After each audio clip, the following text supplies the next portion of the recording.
잠깐만요. 저 소리 들려요? 누군가가 여러분 집 문을 두드리는 것 같은데요? 근데 올 사람도 없는데 뭐 또 이웃이 정원도구 빌려달라고 하는 걸 수도 있겠네요. 당신은 아래층으로 내려갔는데 열쇠 구멍에서 금속 긁는 소리가 들려요. 당신은 멈춰서 두려움에 얼어붙어 버렸어요. 몇 초 후 문이 딸깍거리는 소리가 들려요. 문제는 당신은 혼자 산다는 거예요. 우선 집에 누군가가 정말로 있는지 확인해 봅시다. 하지만 도둑이 있을 경우를 대비해서 아주 조용히 확인해야 해요. 집 밖을 보고 흔적을 찾아보세요. 뭔가 수상한 게 보이나요? 집 근처에 모르는 차가 있나요? 혹시 발자국이나 창문이 깨진 흔적은요? 울타리 문이 열려 있었나요? 집 안에도 힌트가 있을 수 있어요. 하지만 단서를 찾을 땐 조심하세요. 집에 있다는 걸 들키지 않게 해야 해요. 보통은 켜져 있는 전등이 꺼져 있을 수 있어요. 아니면 바닥에 전에는 없던 진흙 자국이 있을 수 있어요. 소리를 잘 들어보세요. 발소리나 움직임 또는 문 삐걱거리는 소리가 들릴지도 몰라요. 잠깐만요. 들었나요? 누군가가 티테이블에 부딪힌 것 같은데요? 네, 진짜로 누군가가 당신 집에 있는 것 같아요. 이제 다음 단계는 안전을 위해 집에서 나오는 거예요. 가능하다면 완전히 나오세요. 현관문이나 뒷문 또는 심지어 창문도 괜찮아요. 만약 약간 위험하다면 도망치고 싶을 수도 있어요. 다치는 건 여러분 목숨을 잃는 것에 비하면 아무것도 아니니까요. 만약 탈출이 선택지에 없다면 어딘가에 들어가 있으세요. 침실은 대개 도둑들이 가장 먼저 확인하는 방이에요. 왜냐하면 대부분의 사람들이 귀중품을 보관하는 곳이 침실이기 때문이죠. 그러니 침실은 피하는 게 좋아요. 그래도 다른 방법이 없다면 아무데도 없는 곳보단 침실이 나아요. 잠그고 잠든 척 하세요. 하지만 할 수 있다면 다른 곳으로 숨는 게 좋아요. 화장실은 좋은 선택이에요. 왜냐하면 도둑들이 별로 관심 있어 하는 곳이 아니거든요. 이제 조용히 있으세요. 도둑들은 아마 여러분 집에서 10분 이상 머물지 않을 겁니다. 만약 침입자가 당신이 안에 있는 걸 발견하지 못했다면 대치 상황을 피할 수 있을 거예요. 가장 중요한 건 안전하게 있는 거니까 움직이거나 소리내지 마세요. 당신이 안전하게 숨는 즉시 경찰에 신고하세요. 기억하세요. 경찰에 신고할 땐 항상 위치를 먼저 알려주세요. 만약 무슨 일이 생겨서 신고를 끝낼 수 없을 경우 경찰은 최소한 어디로 가야 할지는 알게 되죠. 만약 들키지 않고 신고를 할 수 있다면 할 수 있는 한 침입자를 주의 깊게 연구하도록 노력하세요. 그들의 키, 체형, 걷는 모습, 머리색, 인종, 성별, 나이, 그리고 알아차릴 수 있는 다른 특별한 세부사항들을 기억하려고 하세요. 당신이 발견한 뭐든 도움이 될 거예요. 만약 밖을 보고 차를 볼 수 있다면 브랜드, 색상, 그리고 번호판을 기억해 두세요. 그런 다음 다시 기다려요. 강도가 떠나거나 경찰이 도착해서 당신을 도와줄 때까지 그냥 가만히 있으면서 숨기로 선택한 장소에서 떠나지 마세요. 하지만 도둑들은 아무 집에나 가지 않아요. 그들은 눈에 띄길 싫어하니 자신들의 타겟을 아주 신중하게 고르죠. 그리고 당신은 저들이 당신을 고르지 않게 할 수 있어요. 집을 열린 곳으로 만드세요. 식물이 있으면 집을 관찰하기가 더 어려워지기 때문에 도둑들은 식물이 가장 많은 집을 고르죠. 창문과 문을 가리는 관목은 반드시 다듬도록 하세요.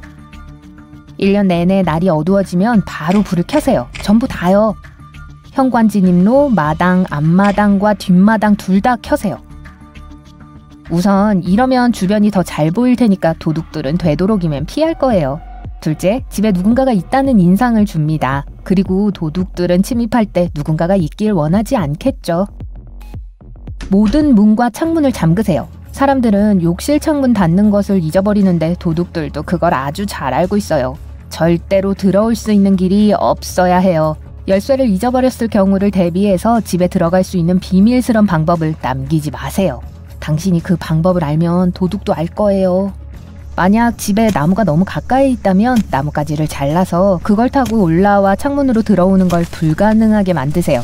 모든 도구와 창고 사다리는 잠긴 차고에 보관하세요. 쓰지 않을 때 절대로 주변에 아무 데나 놓지 마세요. 왜냐하면 그 모든 것들이 집에 침입하는 데 쓰일 수 있으니까요. 집 밖에 아무 곳에도 여분의 열쇠를 숨겨두지 마세요. 당신이 믿는 이웃에게 열쇠를 주는 게 나아요. 새 집이나 아파트로 이사할 때 가능하면 자물쇠를 바꾸세요.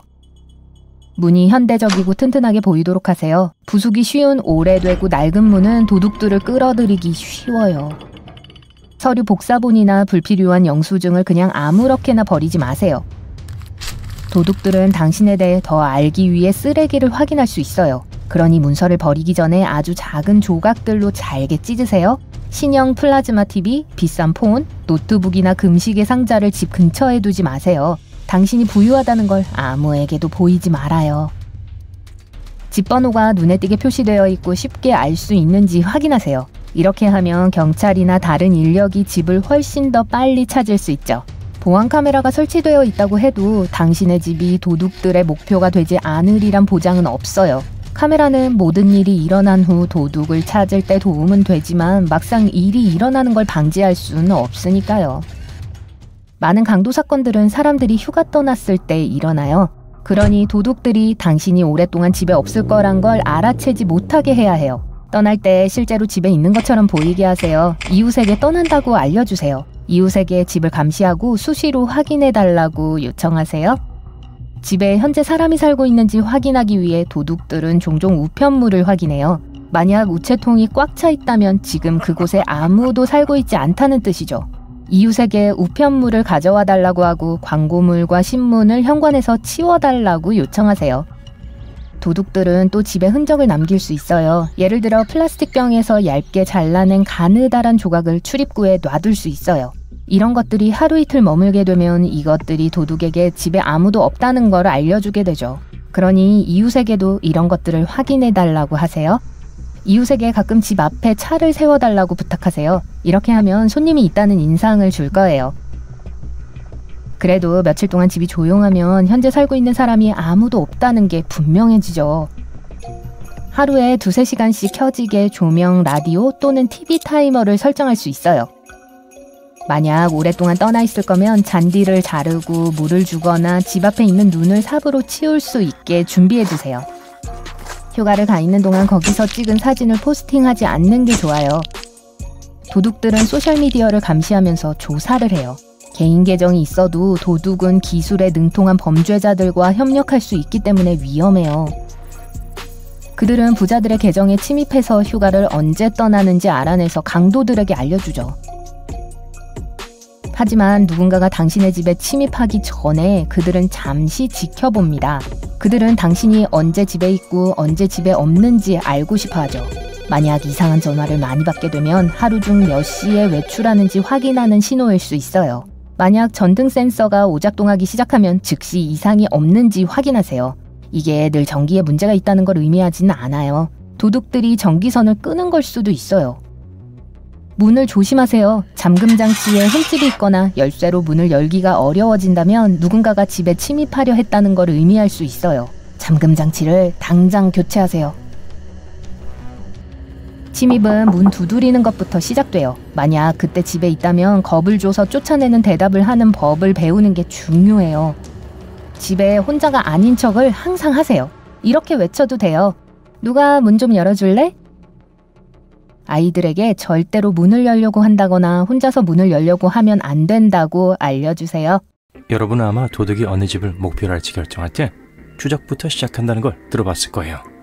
주인을 지켜보고 그들의 일상에 대한 정보를 찾고 집에 들어가기 가장 좋은 시간을 결정한다는 뜻이죠. 범죄를 저지를 준비가 되었을 땐 그들은 이미 언제 안에 아무도 없는지 혹은 언제 주인들이 주의가 산만해지는지를 확실히 알고 있어요. 도둑들이 여러분의 일상에 대한 정보를 수집하기 위해 사용하는 수법 중 하나는 너무 간단해서 여러분은 다시 생각해보지도 않았을 거예요. 하지만 다음번에 신발 밑창에서 조용히 바스락거리는 소리가 들린다면 멈춰서 그게 뭔지 확인해보세요. 아마 부서져 있는 쿠키와 마주하게 될 가능성이 높을 거예요. 만약 진짜 그랬다면 뭔가 심각하게 잘못되었다는 단서입니다. 문제는 쿠키가 범죄자들이 여러분이 여행을 떠나는지 정확히 저녁 언제 집에 돌아왔는지를 알아내기 위해 사용하는 상당히 효과적인 도구라는 거예요. 쿠키는 너무 천진난만한 물건이어서 사람들은 보통 그렇게 많은 생각을 하지 않죠.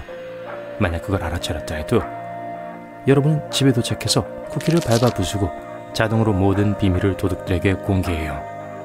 그들은 확실히 집에 사람이 있는지 알고 또한 집 주인의 일정도 파악할 수 있어요. 만약 집을 비운다면 상황은 더 나빠지죠. 문매트 아래에 있던 쿠키는 온전한 상태로 남게 되고 그건 범죄자들에게 집이 침입하기에 완벽한 상황이라고 알려주는 거예요. 그러니 문 매트 아래에서 약간의 간직을 발견한다면 꽤나 안 좋은 소식으로 보시면 됩니다. 누군가가 여러분의 집에 관심을 가지고 있고 지켜보고 있다는 거예요. 경찰에 알리거나 안전조치를 취하는 게 좋을 수 있어요. 쿠키를 이용한 장난은 강도들이 사용하는 수많은 속임수 중 하나일 뿐이에요. 감시당하고 있다는 사실을 알 수 있는 또 다른 징후는 집 근처나 진입로에 남아있는 하얀 조약돌이에요. 이건 범죄자가 이미 여러분의 집을 방문해 들어갈 만한 가치가 있다고 표시해놨다는 뜻입니다. 도둑들이 자갈을 놓고 간 또 다른 이유는 여러분의 집이 낮 동안 비어있다는 걸 나타내기 위해서예요. 한편 길을 걷다가 연석이나 벽에서 USB 플래시 드라이브가 튀어나온 걸 발견하더라도 혼란스러워하지 마세요. 어쩌면 데드 드롭을 우연히 발견했을 가능성이 높습니다. 불길한 이름에도 불구하고 이건 스파이와 간첩의 세계에서 몇 가지 속임수를 빌려온 세계적인 예술 프로젝트예요. 이 프로젝트에 대해 아는 많은 사람들은 검은 코트와 어두운 선글라스를 쓰고 다른 사람들과 기밀 정보를 교환할 수 있음에 행복해하죠. 문제는 수십 년 전 스파이들에게는 비밀 자료를 교환하는 그들만의 방법이 있었다는 거예요. 스파이가 직접 만날 때는 라이브 드롭이 있었어요. 하지만 이게 가끔 극도로 위험했었죠. 그게 데드 드롭 시스템이 발명된 이유이기도 해요.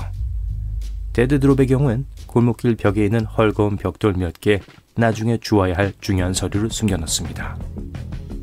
오늘날 전 세계에는 15만 개 이상의 데드 드롭이 있어요. 이런 플래시 드라이브의 누적 데이터는 10TB에 달합니다. 여러분이 방문하는 어느 대륙에서나 데드 드롭을 마주할 수 있어요. 아마도 남극 대륙은 빼고요. 벽이 그렇게 많지 않기 때문일까요? 그럼 만약 하나를 발견한다면 어떻게 할 건가요? 우선 이미의 USB 플래시 드라이브를 여러분의 컴퓨터에 연결한 건 매우 바람직하지 않아요. 여러분의 하드 드라이브 컨텐츠를 파괴할 어떤 바이러스가 숨어있을지 알 방법이 없으니까요. 위험이 게임의 일부이긴 하지만 너무 무리하진 마세요.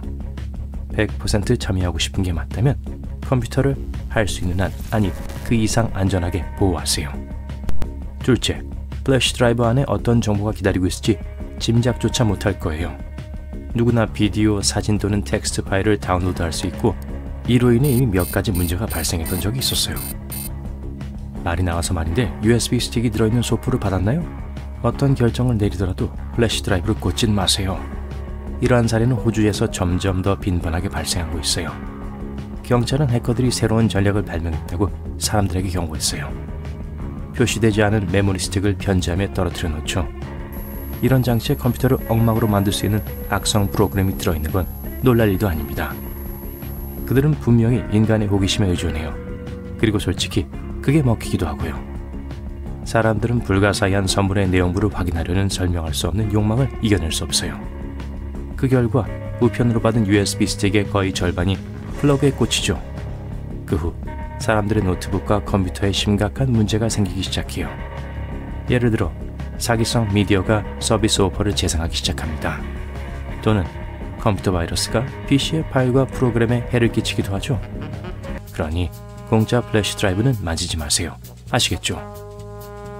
여러분은 쇼핑몰, 사무실, 공항을 나와 차를 찾으러 주차장으로 가요. 문을 열고 키를 시동장치에 넣습니다. 시동을 걸고 차를 몰고 가려고 할 때 앞유리에 이상한 게 보여요. 와이퍼를 감싼 게 10만원짜리 지폐인가요? 오, 분명히 예상치 못한 선물을 쓸 방법을 찾을 수 있을 거예요. 하지만 정말 누군가의 실수로 앞유리에 돈을 끼워놓고 잊어버렸다고 생각하세요? 조심하세요. 이건 계략에 불과해요. 여러분이 이 신비로운 지폐를 더 자세히 보기 위해 차에서 내리는 순간 그 돈의 주인은 조치를 취할 거예요.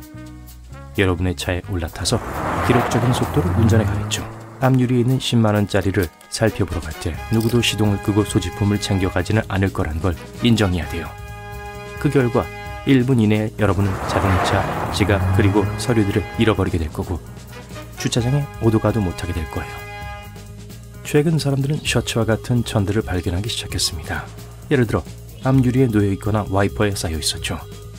만약 이런 일이 일어난 사람 중 한 명이라면 이 함정에 빠지지 말고 물건을 없애려고 하지 마세요. 그냥 차에 타서 주차했던 곳에서 최대한 빨리 멀리 운전해버리세요. 이 제자리를 잃은 듯한 옷은 사실 강도들과 도둑들이 사용하는 새로운 사기예요. 그러니까 와이퍼를 움직이지 못하게 하거나 시야를 가리는 어떤 옷 조각 같은 게 보인다면 당연히 여러분의 첫 반응은 그걸 제거하는 거겠죠? 하지만 그걸 풀거나 벗기려고 하는 동안 범인에겐 여러분을 공격할 시간이 충분해질 겁니다. 이런 종류의 사기 행위가 가장 흔한 곳은 주차장이에요. 보통 불이 잘 켜지지 않고 꽤 사람이 없는 곳이라서 주변에 목격자가 거의 없고 공격자가 잠복할 수 있는 어두운 공간이 많죠. 만약 어느 날 집에 와서 문이나 집에 낙서나 표시가 있는 걸 발견하면 즉시 경찰을 부르세요. 비록 그게 10대들의 장난이나 단순한 낙서 같아 보일지라도요. 도둑들이 다른 범죄자들에게 여러분의 집에 대해 다른 것들을 알려주기 위해 특정한 표시를 사용하는 만큼 후회하는 것보단 안전한 게 더 나아요. 예를 들어 로마 숫자 2와 비슷한 건 집주인들이 부유하다는 걸 의미하기 때문에 그 장소는 훌륭한 목표물이라는 뜻이에요. 반면에 원에 줄이 그어진 건 다른 강도들에게 이 집에서는 가져갈 만한 게 없다는 걸 말해줘요. 집에 그런 표시를 하고 싶게 만드는군요. 이제 네 부분으로 나누어진 긴 가로 직사각형은 그곳에 크고 공격적인 경비견이 있다는 걸 의미해요. 삼각형의 수직선이 그어져 둘로 나눠진 모양은 범죄자들에게 밤에만 그곳을 털으라고 말하는 반면 삼각형이 반대로 된 건 그 집이나 아파트는 저녁 식사 후에 비어있다는 걸 말해요. 그리고 A와 K가 합쳐진 것처럼 보인 것은 동료 강도들이 그 집에는 항상 사람들로 가득 차 있다는 걸 알려주는 거예요. 심지어 디저트 훔치는 걸 좋아하는 강도들을 위한 클럽도 있다는 걸 알고 있었나요? 후식 잡아라 아파요. 죄송해요. 제가 지어낸 거예요. 자동차 도둑들이 사용하는 새로운 수법이 있습니다. 바로 동전으로 속이는 거죠. 그걸 문과 손잡이 사이에 공간에 슬쩍 집어넣어요. 자동차 소유자가 리모컨으로 문을 잠갔다고 생각할 때 사실 차량은 여전히 열려있는 거죠. 동전은 문들 중 하나의 자물쇠를 작동하지 못하게 합니다. 주인이 차에서 멀어지는 순간 도둑은 아무 문제 없이 문을 열고 도망가 버려요. 또 다른 속임수가 있어요.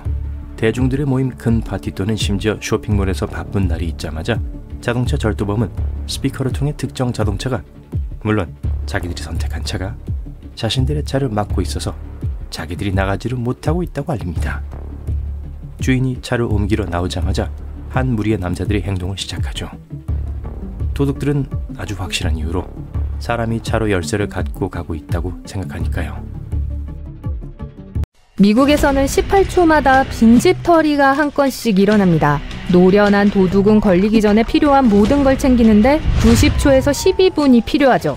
도둑이 어떤 집을 목표로 삼을지 결정할 때 사전조사부터 시작한다는 이야기를 들어보신 적 있으신가요?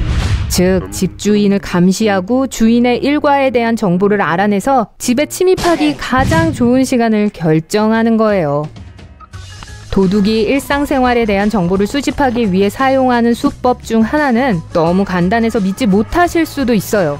다음번에 현관문을 열 때 신발 밑에서 조용히 바스락 소리가 들리면 멈춰서서 정체가 무엇인지 확인해보세요. 아마도 으스러진 쿠키가 놓여져 있을 수 있어요. 정말 쿠키라면 뭔가가 심하게 잘못될 수 있다는 단서가 될 거예요.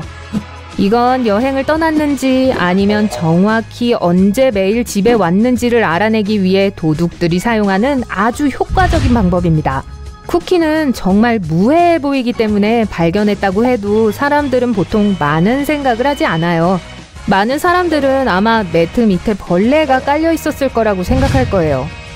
집에 도착해서 쿠키를 밟아 부스러지게 만들면 자동적으로 강도들에게는 모든 비밀을 털어놓는 셈이 됩니다. 집에 사람이 살고 있는지도 확실히 알고 집주인의 일정도 알아낼 수 있어요. 잠시 집을 떠난다면 상황은 더 악화됩니다. 출입문 매트 아래에 있는 쿠키가 부서지지 않고 그대로 남아있으면 범죄자들에게 그 집이 침입하기에 완벽하다고 알려주는 셈이니까요. 도둑이 현관문 매트 아래에 쿠키를 숨겨둘 가능성을 줄이시려면 다음을 유의하세요. SNS에 모든 것을 공유하지 마세요. 요즘 정보를 수집하기 위해 얼마나 많은 범죄자들이 SNS를 사용하는지 믿지 못하실 거예요. 자세한 휴가 계획은 공유하지 마세요. 해변에서 찍은 멋진 사진을 공유하고 싶다면 집에 돌아온 후에 올리셔야 합니다. 집을 비울 때는 게시물을 올릴 때마다 개인정보 설정을 확인하세요. 만약 블랙 프라이데이에 어떤 가게가 정말 붐비고 있다는 걸 온라인에서 떠들어댄다면 현재 집이 비어 있다는 걸 도둑이 알아내는 건 정말 간단하겠죠? 이웃을 알아두세요. 만약 동네 사람들과 서로 연락망을 만든다면 나쁜 사람들은 여러분의 이웃이 아주 위험하다고 생각할 거예요. 집을 떠날 때마다 이웃들에게 알리고 여러분의 집에서 뭔가 수상한 일이 일어나고 있는 걸 발견하면 문자나 전화를 해달라고 부탁하세요. 다음번에 이웃이 여행을 가면 여러분도 똑같이 해주시고요. 집을 비운 상태에서도 누군가 집에 있다는 인상을 심어주세요. TV와 라디오를 사용하면 돼요. 외출하실 때 켜두는 거예요. 쿠키가 온전히 남아있다 해도 소리 때문에 강도들은 겁을 먹고 도망칠 겁니다. 집주인이 한동안 집을 비웠다는 가장 명백한 증거 중 하나는 현관에 쌓인 신문과 우편물입니다. 이웃이나 친척, 친구에게 집에 정기적으로 들려 우편물을 받아달라고 하세요. 만약 이 부탁을 들어줄 사람이 아무도 없다면 우편물을 보류시킬 수 있습니다. 가까운 우체국에 문의해보세요. 여러분이 오랫동안 집을 비웠다는 또 다른 신호는 길게 자라고 손질되지 않은 잔디밭입니다. 집을 떠나기 전에 여러분의 뜰을 정기적으로 깎고 잔디를 정돈해줄 사람을 고용하세요. 예리한 눈으로 안전을 지키시길 바랍니다.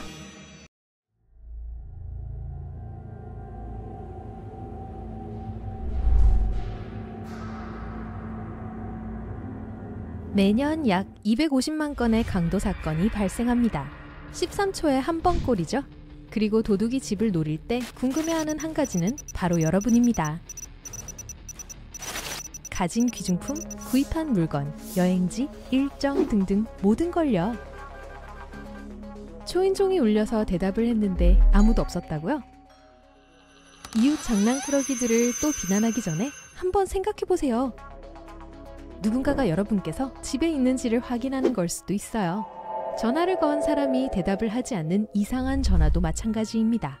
그러니까 어떤 노크나 벨소리에도 그냥 문을 열지 말고 문 뒤에 누가 있는지를 먼저 확인하세요.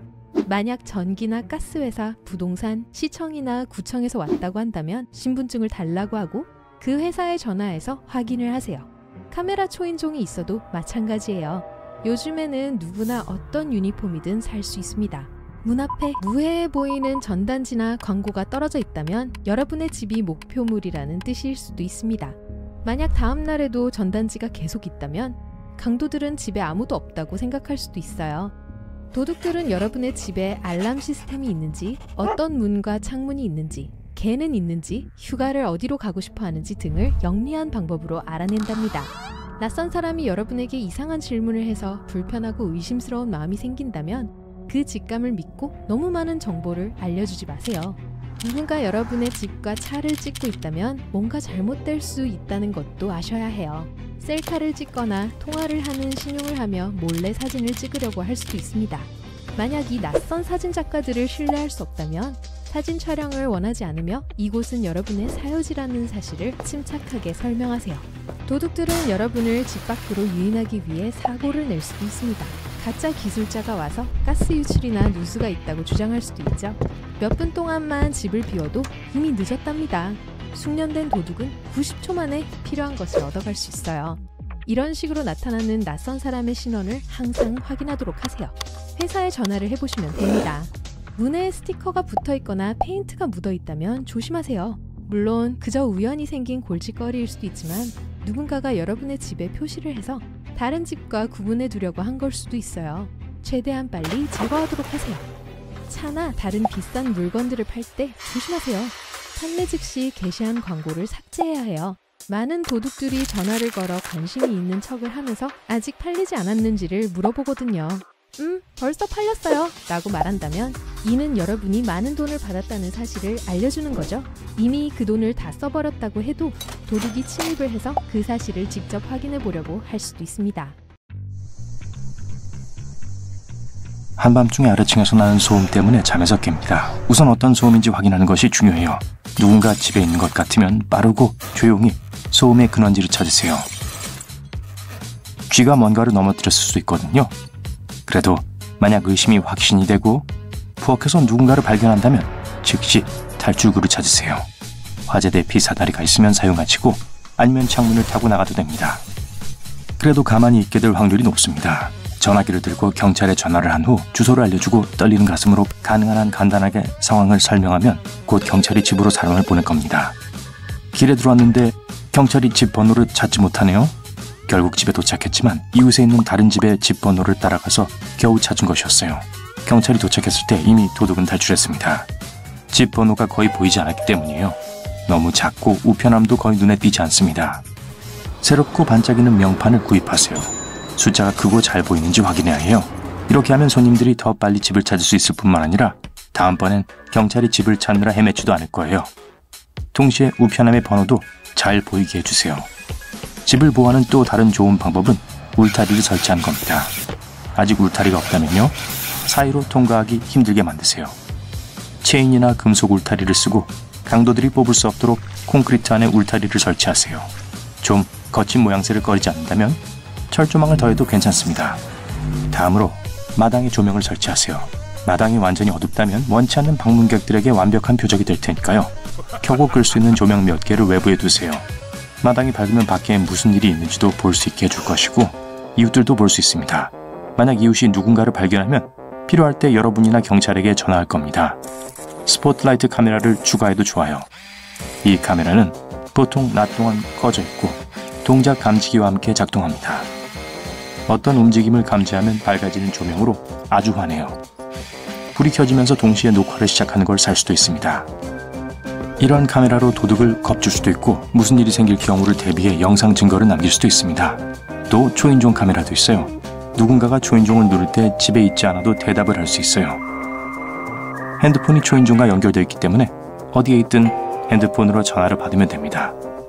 모르는 사람인데 뭔가 수상쩍은 냄새가 난다면 집에 있는 척하고 관심 없다는 걸 알려주면 됩니다. 마당에 관목이 무성하면 도둑이 숨을 곳이 생길 거예요. 그래서 누군가가 침입했을 때 그 사실을 알아차리지 못할 수도 있습니다. 수풀을 잘 다듬어 주세요. 그러면 안전할 뿐만 아니라 뜰에도 빛이 조금 더 들 테니까요. 휴가 중일 때는 SNS에 자신의 행방을 올리지 마세요. 누군가가 여러분의 집을 감시하고 있을 수도 있어요. 여러분이 없어진다면 공격을 개시할 완벽한 기회입니다. 찍어둔 멋진 사진은 집에 와서 올리세요. 그럼 어떤 물건도 잃어버리지 않을 거예요. 그리고 사람들에게 여러분의 일상을 보여주지 마세요. 예를 들면 누군가가 하루 일정을 알면 시간을 기다리다가 장을 보러 갈 때 계획을 개시할 수도 있어요. 당연한 얘기지만 집을 떠날 땐 항상 문을 잠그세요. 안전한 지역에 살고 있다고 생각할지라도요. 그리고 방금 새 집으로 이사하셨다면 자물쇠도 바꾸세요. 아파트도 그렇고요. 아니면 그냥 방을 빌린 경우에도 같아요. 조심해서 잘못될 건 없습니다. 항상 누군가가 집 안에 있는 것처럼 보이게 하세요. 집이 비어 있어도요. 첫 번째 방법은 TV 시뮬레이터를 구입하거나 TV를 켜두는 겁니다. 이렇게 하면 원하는 대로 TV를 켜거나 끌 수 있도록 프로그래밍을 할 수 있습니다. 계속 켜두는 것도 이상하잖아요. 시뮬레이터는 실제보다 소비량이 적기 때문에 $2 정도를 아낄 수 있을 거예요. 플러그인 알람 시계도 구입해 램프와 연결해 보세요. 그리고 저녁 식사 시간과 밤 중 어느 때에 타이머를 맞춥니다. 아니면 남는 알람 시계에 라디오를 연결할 수도 있어요. 만약 여러분이 음악을 듣고 있다고 생각한다면 사람들은 확실히 어떤 것도 하려고 하지 않을 거예요. 그릴, 자전거, 갖고 있는 기계 등 어떤 귀중품도 밖에 두지 마세요. 대신 차고 안에 보관하고 단단히 잠그세요. 집 밖에 있는 보안 카메라는 직장에 있는 동안에도 물건들을 감시할 수 있게 해줄 거예요. 누군가 침입할까봐 특별히 걱정된다면 이 방법을 눈여겨보세요. 비교적 새 것이라고 해도 문을 더 튼튼한 걸로 바꾸세요. 도둑이 몰래 들어오려는 게 아니라 필사적으로 침입을 하려고 한다면 문을 완전히 부수려고 할 수도 있습니다. 쉽게 떨어지지 않는 튼튼한 것을 사세요. 창문도 마찬가지입니다. 바위가 부딪혀도 깨지지 않는 유리는 투자할 가치가 있습니다. 또는 보안 필름을 사용하세요. 유리창에 튼튼하게 붙이는 투명 플라스틱 필름지예요. 창이 깨지더라도 이 필름이 유리 파편을 제자리에 유지해 줄 거예요. 그러면 진입이 상당히 지연되기 때문에 아예 물러설 수도 있습니다. 우편물이 얼마나 쌓였는지도 사람들에게 집에 사람이 있는지 없는지를 알려줍니다. 엄청난 양이 쌓여 있다면 적어도 며칠 동안 확인을 하지 않은 게 분명할 거예요. 그러니 목표가 아니었던 집이 표적이 될 수도 있어요. 이웃들과 친분을 쌓고 집에 초대해 함께 차를 마시고 고민을 나눠보세요. 서로의 집을 감시하고 보호해 줄 수 있을 겁니다. 그리고 수상한 사람이 나타나면 여러분에게 정보를 알려줄 거예요. 휴가 중에 한두 가지 부탁도 할 수 있을 겁니다. 다른 사람이 집에 있는 것처럼 꾸미기 위해 차 한 대를 집 근처에 세워달라고 부탁하세요. 하는 김에 우편함 열쇠를 주고 편지도 받아달라고 하세요. 이웃들이 휴가를 갈 때 여러분도 보답을 하면 됩니다. 집 주변을 산책하면서 도둑의 입장이 되어보세요. 어떻게 하면 이 집에 들어갈 수 있을까? 저기 2층에 올라갈 수 있는 나무가 있네요. 아니면 저기 쌓여있는 쓰레기 더미를 오르는 게 더 쉬울지도 모릅니다. 둘 다 없애세요. 꼭대기층은 닫기 어렵게 두는 것이 좋습니다. 그러면 아무도 꼭대기층으로 침입해 집에 들어오려고 하지 않을 겁니다. 현관에 우편물을 넣는 틈이 있다면 우편함 낚시를 조심하세요. 도둑이 우편물 구멍에 막대기를 넣어서 낚시를 하듯 집 열쇠를 찾거나 심지어 문을 열 수도 있기 때문입니다. 우편함을 하나 주세요. 이렇게 하면 낚시를 시도했다 해도 멀리 가지 못할 겁니다. 집안의 귀중품은 또 다른 얘기입니다. 최대한 눈에 띄지 않도록 하세요. 할 수 있는 가장 안전한 것은 금고를 얻는 것이지만 그렇게 못한다면 도둑이 집에 들어올 경우를 대비해서 미끼 물건을 들 수 있습니다. 침대 옆 테이블 옆에 가짜 금발치 몇 개를 올려두세요. 빈손으로 집에 가면서 크게 한 건 했다고 생각할 거예요. 만약 항상 반려동물을 키우고 싶었다면 개를 키우는 것도 좋은 생각입니다. 바깥에서 개가 잠을 잘 수 있는 아늑한 공간을 만들어주세요. 감사한 마음으로 집을 지켜줄 겁니다. 누군가 마당에 발을 들여놓는 소리를 듣는 순간 짖으면서 경고를 해줄 거예요. 그뿐만 아니라 개가 동네 전체를 깨울 수도 있어요. 그러면 무슨 일이 일어나고 있는지 더 많은 관심을 끌 수 있습니다. 달력은 절대 걸어두지 마세요. 그러면 이 모든 것이 헛수고가 될 거예요. 도둑이 뒤에서 몰래 창문을 들여다봤다고 해보죠. 만약 도둑이 달력에서 여러분이 떠날 정확한 날짜를 발견한다면 이 트릭 중 어느 것도 효과가 없을 것입니다. 이 트릭이 가짜라는 걸 알게 될 테니까요. 마지막 수단으로 잠을 자는 곳 옆에 패닉 버튼을 둘 수 있습니다. 버튼을 누르면 바로 경찰에 전화가 걸리도록 세팅할 수 있죠. 이렇게 하면 집에 도둑이 들었다는 것이 경찰에게 알려지게 될 겁니다. 낯선 사람이 사진을 찍어달라고 부탁하면서 전화기를 줄 때 서둘러 전화기를 받아들지 마세요. 먼저 그 사람을 살펴보세요. 의심스럽거나 불친절해 보이면 좋게 거절하는 게 좋아요. 사기일 수도 있어요. 전화기를 건네주고 여러분이 카메라를 켜면 고장났다는 것을 알 수 있어요. 사진 속의 이미지가 손상됩니다. 여러분이 전화기를 돌려주면 그 사람은 여러분이 전화기를 망가뜨렸다고 탓합니다. 그 사람은 돈을 요구하고 공격적으로 행동해요. 그럴 때는 당황하지 말고 자극받지 않는 게 좋아요. 침착하게 자리를 뜨세요. 그런 속임수에 절대 속지 않는다고 분명히 밝히세요. 그리고 상대가 너무 공격적으로 행동하면 경찰을 부르세요. 길을 걸어가고 있는데 더러운 옷을 입은 사람이 다가옵니다. 그 사람은 노숙자인 척하면서 급한 것처럼 행동해요. 여러분에게 이상한 동전을 보여주며 오래된 집의 지하에서 그걸 발견했다고 말합니다. 그 사람은 그 동전이 매우 희귀한 동전이고 엄청난 가치가 있다고 말해요. 여러분은 동전의 사진을 찍고 인터넷에서 동전에 대한 정보를 찾습니다. 그리고 그것은 사실로 밝혀져요. 그 동전은 정말 비싸요. 노숙자는 아무도 자신을 믿지 않아서 그런 돈을 받고 동전을 팔 수 없다고 합니다. 그리고 그 동전을 몇백 달러에 팔겠다고 제안합니다. 이득이 되는 제안처럼 들리지만 사실 그건 속임수예요. 그 낯선 사람은 여러분에게 기껏해야 몇 달러도 안 되는 가짜 동전을 줍니다. 자신의 이야기를 사실적으로 보이게 하기 위해 가난한 노숙자인 척하죠. 구매를 거절하고 경찰에 신고하세요. 이 사람은 다른 사람들도 속일 수 있어요. 도둑은 여러분의 집이나 아파트 문에 광고, 전단, 신문 또는 스티커를 붙일 수 있어요. 문간에서 종이 조각이나 플라스틱 병에서 나온 얇은 조각을 발견할 수도 있죠. 이런 물건을 오랫동안 치우지 않고 그대로 두면 도둑은 여러분이 집에 없다고 생각할 거예요. 이런 방식으로 도둑들은 침입하기 쉬운 건물과 아파트를 표시합니다. 어쨌든 빈 아파트를 터는 게 훨씬 더 쉬우니까요. 그러니까 이상한 물건을 발견하면 즉시 치우세요. 만약 전단지나 북마크가 하루나 이틀 동안 문에 걸려 있다면 도둑에게 아무도 집에 없다는 걸 알려주는 거예요. 물론 이건 진짜 광고용 스티커일 수도 있지만 어쨌든 필요 없어요. 전단지에 더불어 집이나 아파트 문에 숫자, 십자가 또는 다른 기호와 같은 이상한 라벨이 있을 수 있어요. 이건 도둑들이 침입하려는 집을 표시하는 방식이에요. 그런 표시가 보이면 경찰을 부르는 게 좋아요. 주차해둔 차에 다가갔더니 와이퍼를 감싼 셔츠나 천조각이 보입니다. 이 순간 그걸 제거하려고 하지 마세요. 침착하게 차에 타고 주변을 둘러보고 그곳에서 멀리 차를 몰고 가세요. 그러고 나서 자리를 이동했을 때 안전하게 옷을 제거하세요. 사실 사기꾼들이 와이퍼의 천을 의도적으로 최대한 단단히 묶어놓은 거예요. 여러분이 그걸 풀려고 만지작거리는 동안 차에 올라타서 차를 몰고 가거나 뒤에서 여러분을 덮칠 수도 있어요. 슈퍼마켓에 도착해서 주차장에 주차를 하고 차에서 내립니다. 바로 이때 또 한 대의 고급차가 근처에 멈춥니다. 말쑥하고 부유해 보이는 남자가 그 차에서 나와서 기름값을 빌려달라고 해요. 핸드폰은 배터리가 다 됐고 지갑은 집에 두고 왔는데 급하게 기름을 채워야 한다고 합니다. 전화통화가 되는 대로 돈을 갚겠다고 약속합니다. 돈을 주지 마세요. 그 사람은 사기꾼이에요. 그 사람은 정말 도움이 필요한 것 같고 정직하고 점잖은 사람처럼 보이기 때문에 돈을 반드시 돌려줄 것처럼 보여요. 하지만 아마도 차는 빌린 거고 옷도 싸구려 할 거예요. 낮 동안 그는 도시를 운전하고 다니면서 사람들의 동정심을 이용해서 다른 운전자들에게 기름값을 빌려달라고 합니다. 하루가 끝날 무렵 많은 돈을 모으지만 절대 돌려주지는 않아요. 길을 걷다가 아름다운 동전이나 핸드폰이 바닥에 놓여 있는 것을 봅니다. 줍지 마세요. 아스팔트에 단단히 붙어 있어요. 한 번에 집어들 수 없을 거예요.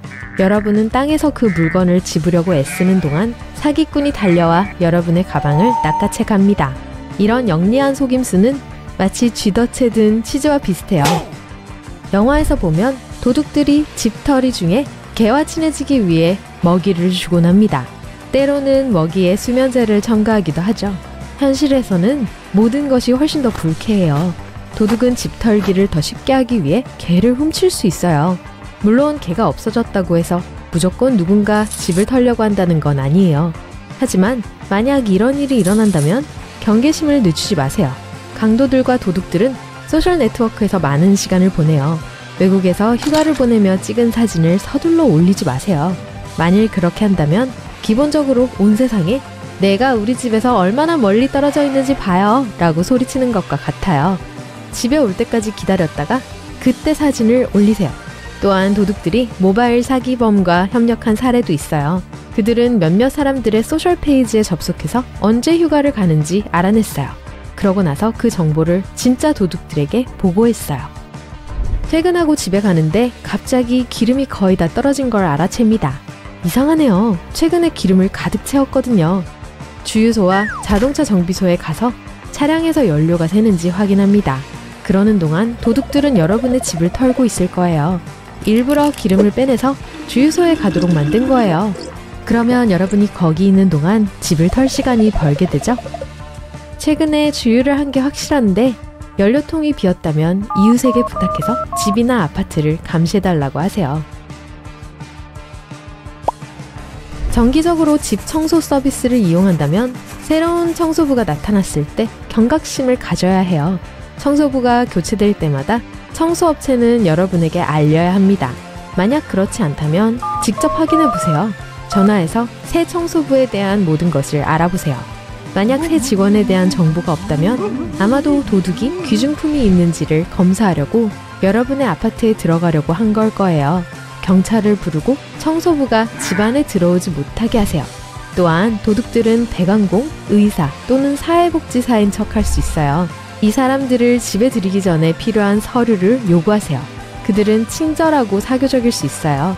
하지만 여러분과 이야기를 하는 동안 여러분의 집을 관찰합니다. 불필요한 서류는 쓰레기통에 버리지 마세요. 사기꾼들이 쓰레기통을 뒤질 수 있어요. 결제 영수증, 증명서 같은 걸 찾을 수 있어요. 여러분에게는 아무 쓸모가 없겠지만 도둑은 여러분의 신분증, 소득, 보험에 대한 정보를 얻을 수 있습니다. 서류는 항상 잘게 썰어서 버리세요. 폐기된 문서를 사기에 사용할 수 있는 방법이 많이 있어요. 여기 여러분의 재산 도난의 위험을 줄일 수 있는 몇 가지 팁이 더 있어요. 새 TV, 비싼 전화기, 노트북 또는 금시계의 포장 상자를 쓰레기통에 버리지 마세요. 여러분이 잘 산다는 걸 광고할 필요는 없어요. 조언은 그런 쓰레기를 집 근처에 버리지 말라는 거예요. 또한 도둑들이 상자를 볼 수 없도록 비닐봉지로 덮는 것도 좋아요. 만약 개인주택에 사는데 집 옆에 나무들이 자란다면 창문까지 뻗은 나뭇가지를 잘라내세요. 도둑은 나뭇가지를 쉽게 사다리로 사용할 수 있어요. 또한 도둑은 창문 아래 화초나 꽃이 자라는 집을 피하려고 할 거예요. 특히 가시가 달린 장미나 선인장이라면요. 사나운 개 조심이라는 스티커를 문에 붙일 수도 있어요. 개가 없더라도 말이죠. 아무도 안에 들어가고 싶어 하지 않을 거예요. 가짜 CCTV 카메라를 부착할 수도 있습니다. 그것 또한 도둑들을 쫓아낼 거예요. 절도를 막기 위해서 여러분은 휴가를 갔더라도 집 안에 항상 누군가가 있는 것처럼 착각하게 만들 수 있어요. TV나 음악을 켜둘 필요는 없어요. 매일 잠시 동안 TV를 켜는 특별한 타이머를 설정할 수 있습니다. 타이머가 달린 특별한 전구도 있어요. 집을 비운 동안 매일 저녁과 밤에 20에서 30분 동안 집안에 불이 켜지도록 하세요. 도둑들은 종종 가득 찬 우편함을 찾습니다. 많은 우편물을 보고 오랫동안 집에 아무도 없다는 것을 알게 되죠.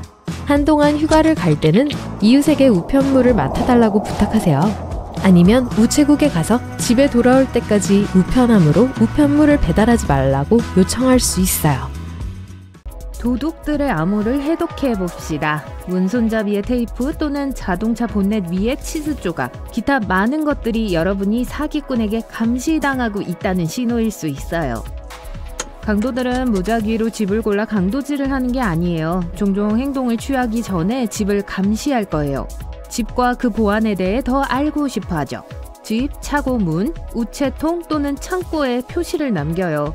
이런 표시들을 알고 그게 뭘 상징하는지 알면 나쁜 사람들로부터 집을 더 잘 보호할 수 있을 거예요. 원이 그려진 게 보인다면 도둑들 눈에 여러분의 집을 터는 건 식은 죽 먹기라는 뜻이에요. 아마도 가정 보안 시스템이 설정되어 있지 않았을 거예요. 하지만 빗장 쳐진 원은 진입을 피하란 뜻이에요. 아마도 그 집에는 첨단 경보기, CCTV 카메라 또는 개가 있을 거예요. 사다리 같은 선은 집 안에 귀중품이 보이는 걸 의미하기 때문에 집에 훔칠 만한 물건이 있는 거예요. 만약 누군가가 쓰레기에 M자를 뿌려놨으면 아침에는 비었다는 뜻이고 N자는 밤에 비었다는 걸 의미해요. 경찰은 이 암호에 대한 경고를 내렸지만 이런 표시 중 일부는 사실 도로 작업자들이 지역 배관 등에 대해 의사소통하기 위해 사용하는 아무런 악의가 없는 메시지라는 걸 기억하세요. 만약 키 범핑에 대한 증거를 본다면 집에 들어가지 마세요. 키 범핑은 강도들이 핀보다 무거운 금속으로 만들어진 비슷한 열쇠를 이용해 자물쇠 안쪽에 있는 핀을 깎아내리는 기술이에요. 게다가 이 경우에 피해자들은 보험을 청구하는 동안 몇 가지 문제에 직면할 수 있어요. 왜냐하면 이 기술은 잠금 장치 외부에 강제 침입의 흔적이 남지 않을 수 있거든요. 강도를 당했는데 보험회사에 증명할 수가 없는 거죠. 악몽 같은데요. 자물쇠 따기는 덜 확실한 기술이에요. 이건 자물쇠 주변에 가벼운 긁힌 자국과 같이 문손잡이의 흔적을 남깁니다. 하지만 진짜 흔적은 자물쇠 안쪽 핀에서 찾아볼 수 있을 거예요. 그게 움푹 패여 있을 거예요. 문손잡이에 심한 긁힌 자국이나 표시가 있는 건 누군가가 집에 들어왔다는 걸 의미할 수도 있어요. 도둑들은 가끔 자물쇠의 핀을 부러뜨리기 위해 드라이버를 사용해요. 깊은 흠집, 자국 또는 열쇠 구멍의 확대가 보인다면 안으로 들어갈 때 조심하세요. 도둑들은 문손잡이에 테이프를 붙이기도 하는데 되게 투명한 테이프예요. 테이프가 하루 정도 지난 후에도 여전히 거기에 있다고 가정해봅시다. 불법 거주자들은 문이 사용되지 않았기 때문에 주인이 자리를 비우고 없을 거라고 믿을 거예요. 이 전략은 더블린에서 놀라울 정도로 유명해졌어요. 경찰은 사람들에게 경계심을 갖고 테이프를 본 후에는 즉시 제거하라고 경고했죠. 이 표시 중 일부는 개 도둑들이 여러분 집에 금액적으로 훔칠 가치가 있는 품종이 있다는 걸 알리기 위해 남긴 거예요. 아마도 빨간 분필 표시는 큰 개들을 위한 것이고 노란색과 분홍색 표시는 중간 크기와 작은 개들을 의미할 거예요. 경찰들은 개 주인들에게 소유지 주변을 잘 살피고 그런 경우가 생기면 경찰에 신고하라고 충고해요. 마지막으로 반려동물을 산책시킬 때 각별히 주의하세요. 집에서 안전하게 있는 비결 중 하나는 보안을 잘 유지하고 재산을 잘 아는 거예요.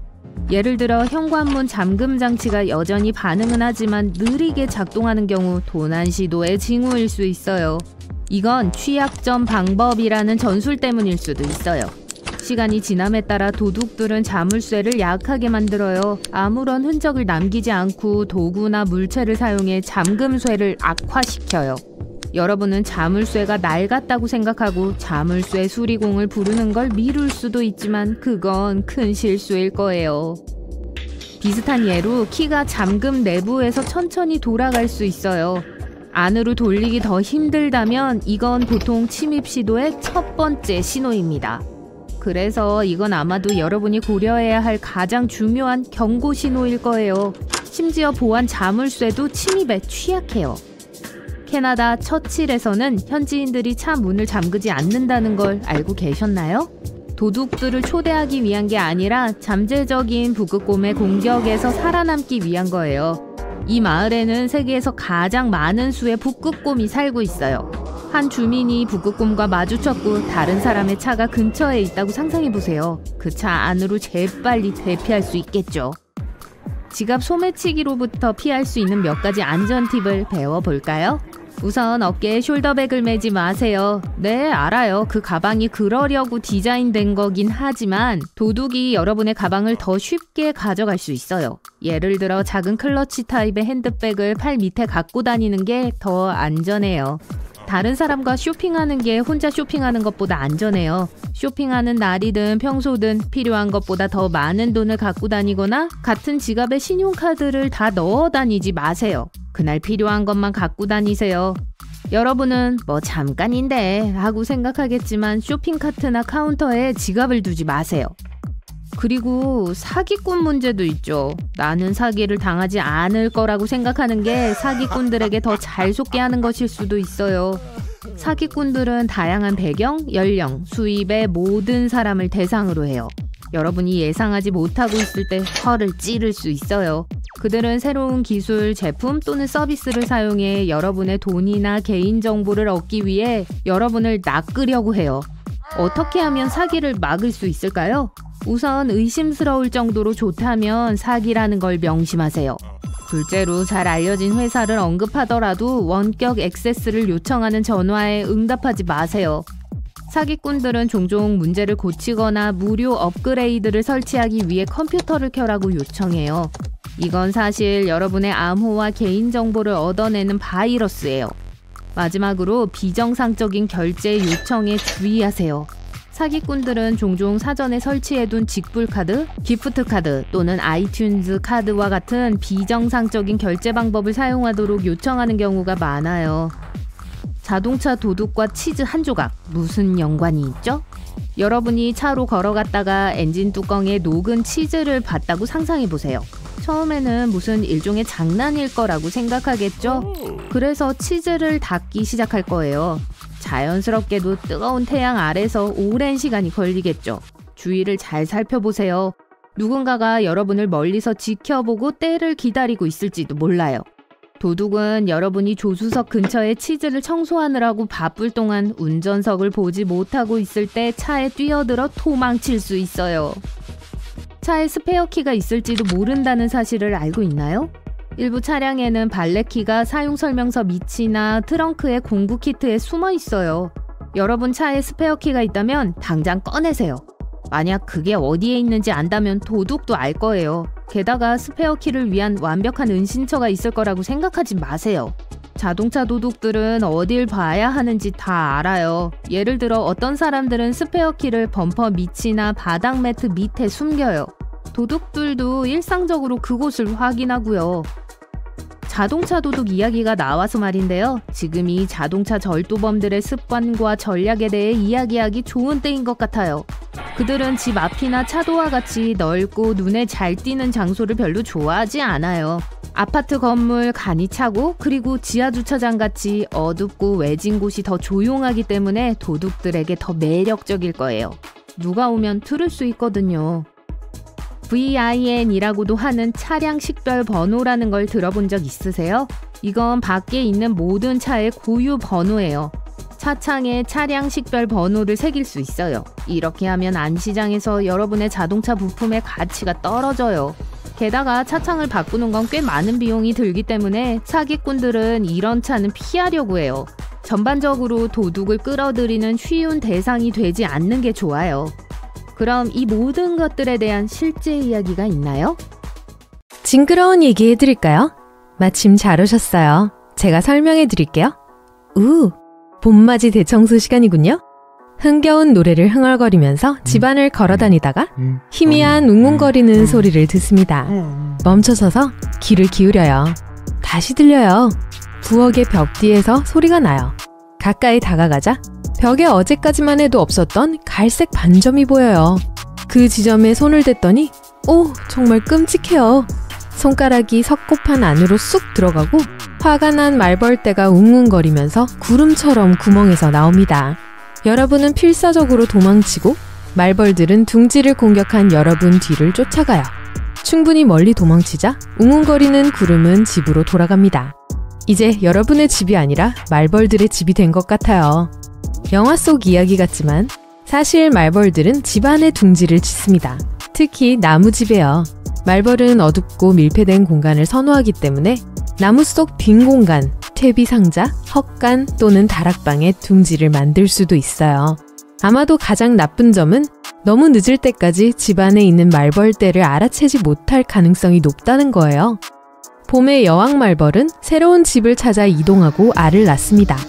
만약 여왕 말벌이 여러분의 집을 마음에 들어 한다면 아늑하고 어두운 구석으로 기어들어가서 숨어 있을 거예요. 약 일주일 안에 첫 아기 말벌들이 태어날 거예요. 그리고 공간이 너무 좁아지면 자라나는 군체를 위한 공간을 만들기 위해 나무로 된 부분을 갉아먹기 시작해요. 하지만 말벌 둥지의 존재를 알아차리기까지는 몇 년이 걸릴지도 모릅니다.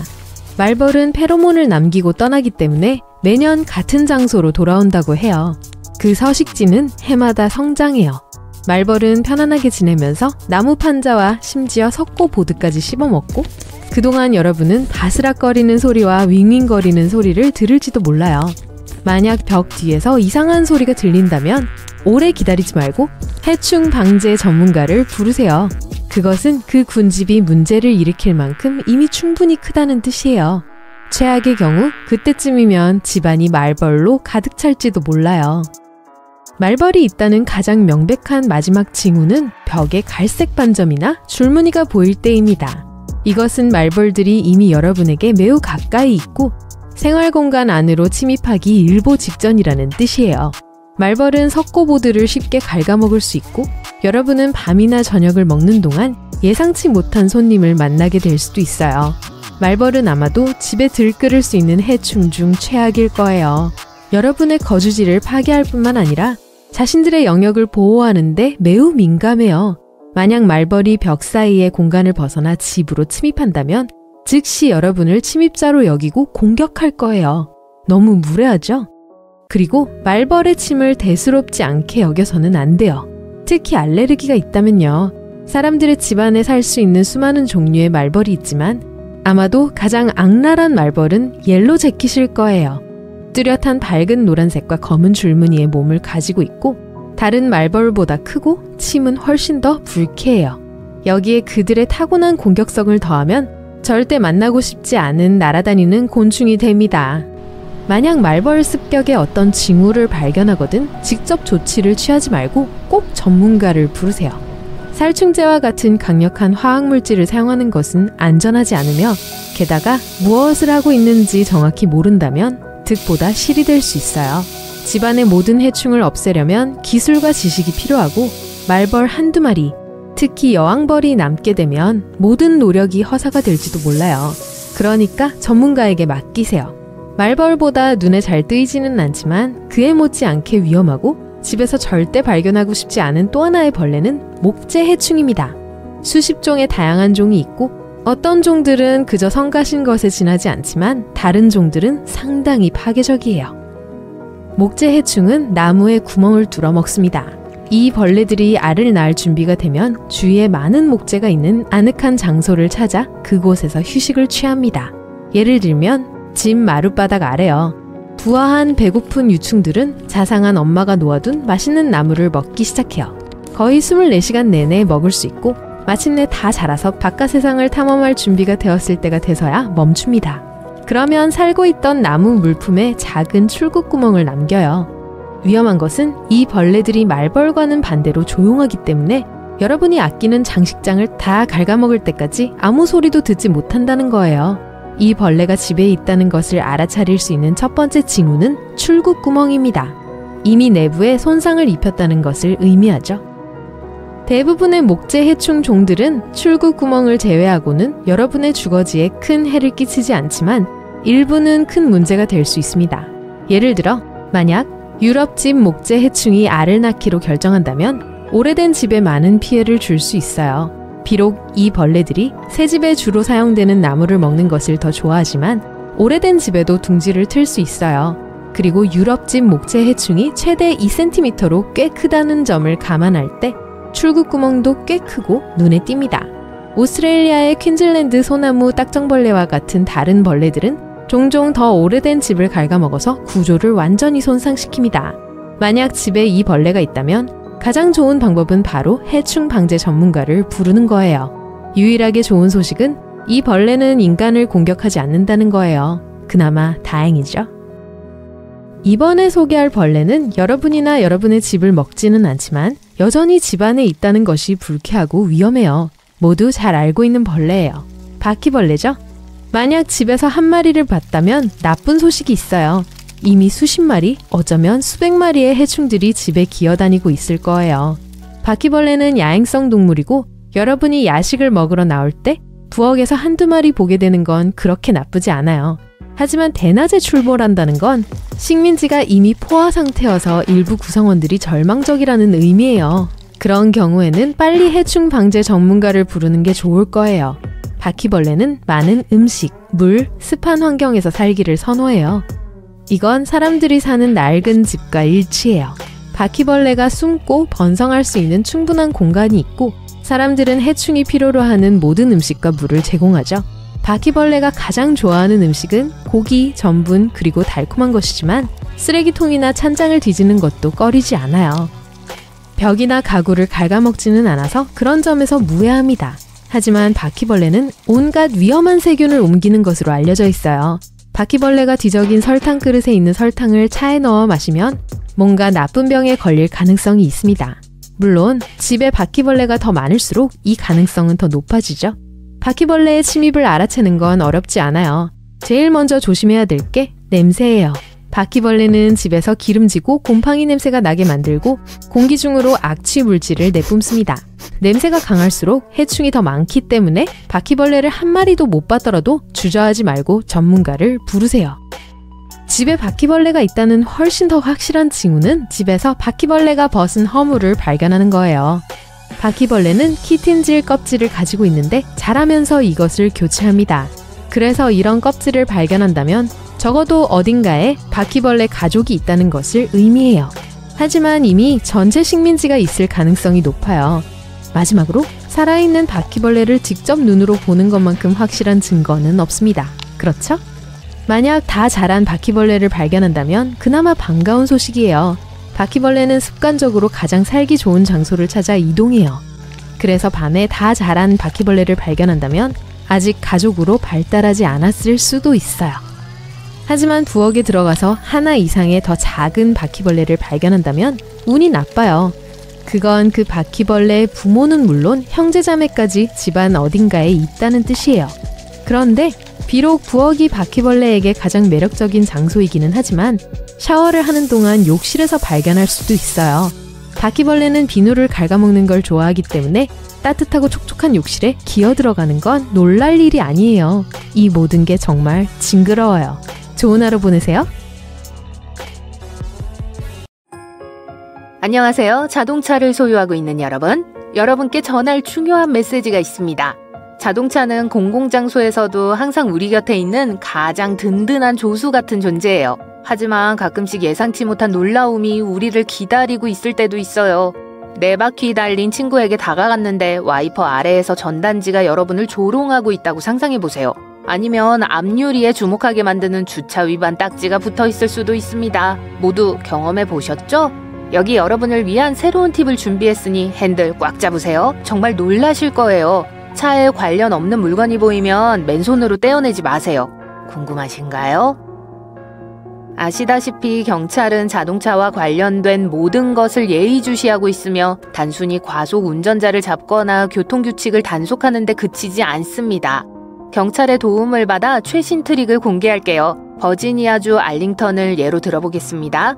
알링턴 당국은 최근 운전석 에어백 도난이 급증하는 것을 발견했습니다. 경찰은 이런 범죄를 막기 위해 조명이 밝은 곳에 주차하고 차량을 잠그고 귀중품을 잘 보관하고 핸들 잠금 장치를 설치하면 좋다고 조언했습니다. 일부 차량 절도범들은 스마트폰 카메라를 이용해 차량 내부를 들여다보는 새로운 초능력을 발견하기도 했어요. 마치 엑스레이 투시력처럼요. 이 교활한 사람들은 사진을 찍지 않고도 차 유리창의 프라이버시 틴트를 피해 귀중품을 선명하게 볼 수 있어요. 요즘 스마트폰은 참 대단하죠? 이에 대해 당국은 보이지 않게 숨겨두세요 캠페인을 시작하여 모든 사람들에게 귀중품을 눈에 띄지 않게 치우거나 최소한 숨겨두라고 상기시켰습니다. 하지만 잠깐만요. 더 있어요. 경찰관들은 차량 주변에 숨어있는 새로운 위협에 대해 더욱 주의를 기울이기를 원합니다. 낙엽, 쓰레기, 전단지가 우리가 사랑하는 차량에 묻어있는 경우가 종종 있어요. 보통은 대수롭지 않게 생각하고 차량을 간단히 청소한 후 출발합니다. 하지만 아무렇지도 않아 보이는 쓰레기를 줍기 위해서라도 맨손으로 손을 뻗기 전에 한 번 더 생각해야 해요. 왜 그렇게까지 해야 하냐고요? 텍사스 휴스턴에서 벌어진 한 사건을 살펴볼게요. 한 여성이 지역 식당에서 생일을 축하하고 차로 돌아갔는데 차 문 손잡이에서 냅킨이 끼어있는 걸 발견했어요. 처음엔 별 생각 없이 그냥 아무렇게나 버린 쓰레기라고 생각하고 아무렇지도 않게 냅킨을 제거했습니다. 하지만 상황은 엉뚱한 방향으로 흘러가요. 의심스럽게 놓인 냅킨을 만지고 얼마 지나지 않아 그녀는 손끝에 따끔거림을 느끼기 시작해요. 그리고 어느새 팔 전체가 따끔거림을 느끼기 시작했고 약간 마비된 느낌이 들었습니다. 어지럽고 숨쉬기조차 힘들어졌죠. 그녀의 남편은 곧바로 119에 전화를 걸었습니다. 여성은 기괴한 건강 롤러코스터의 원인을 파악하기 위해 시간을 다투어 병원으로 향했습니다. 6시간 30분이라는 긴 시간이 흐른 후 의사들은 마침내 알 수 없는 물질에 의한 급성 중독이라는 진단을 내렸죠. 이 여성의 체내에는 극소량의 물질만 있었기 때문에 정확한 물질의 정체를 파악할 수 없었습니다. 하지만 그 극소량으로도 놀이공원에서 가장 위험한 놀이기구를 탄 것 같은 기분을 느끼기에 충분했어요. 그 냅킨이 손 전체에 감겼다고 상상해보세요. 으아! 의사 중 한 명이 냅킨 사건은 그녀의 차를 노린 납치 시도일 수 있다고 추측했습니다. 잠깐, 뭐라고요? 냅킨과 차문을 이용한 납치라고요? 저예상 코미디 영화의 엉터리 대본 같아요. 하지만 여기 정말 흥미로운 점이 있습니다. 이 미스테리를 풀기 위해 귀한 노력을 기울이고 있는 지역 경찰청은 자동차 문과 냅킨을 이용한 유사한 사건에 대한 신고가 접수되지 않았다고 밝혔어요. 천재적인 장난꾸러기가 다시는 이런 일을 저지르지 않은 것 같네요. 적어도 아직은요. 그러나 여성의 경험과 증상이 다른 중독 사례와 일치한다는 것이 확인됐습니다. 물론 운전자와 차량 모두를 안전하게 지키는 데 도움이 되는 다른 많은 전략이 있습니다. 주차할 때 가장 중요한 건 바로 최적의 자리를 잡는 것입니다. 다행히도 주차 전문가들이 주차를 잘하고 성가신 도둑을 막을 수 있는 몇 가지 팁을 알려드릴게요. 우선 운이 좋게도 차고가 있다면 소중한 차량을 항상 차고에 주차하세요. 하지만 외출 시에는 조명이 밝고 탁 트인 곳에 주차하는 것이 좋아요. 여러분의 차량이 눈에 잘 띄기를 바라지 나쁜 짓의 대상이 될 수 있는 음지에 있는 걸 바라지는 않으실 겁니다. 자, 전직 도둑의 입에서 나온 멋진 조언 한마디를 소개할게요. 이 사람은 요령을 잘 알고 있어요. 주차할 때는 바퀴를 연속적으로 돌리세요. 이상하게 들리겠지만 그만한 가치가 있습니다.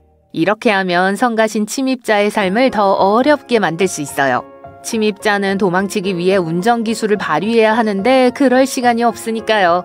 보너스 팁을 하나 더 알려드리자면 파크마크 기준을 충족하는 주차장을 찾아보세요. 이러한 주차장은 경찰의 위험도 평가를 통과한 곳이기 때문에 안전하다는 것을 알 수 있습니다. 이 간단한 팁을 활용하면 금방 전문가처럼 주차할 수 있어요. 요즘에도 도둑이 여러분의 차량에 손을 댈 수 있는 교묘한 방법이 여전히 존재하며 그 방법에는 열쇠와 관련이 있어요. 그러니까 만약을 대비하는 게 좋겠죠? 우선 열쇠를 잘 보관하세요. 집에 있을 때는 도둑의 눈에 잘 띄지 않는 곳에 보관하세요.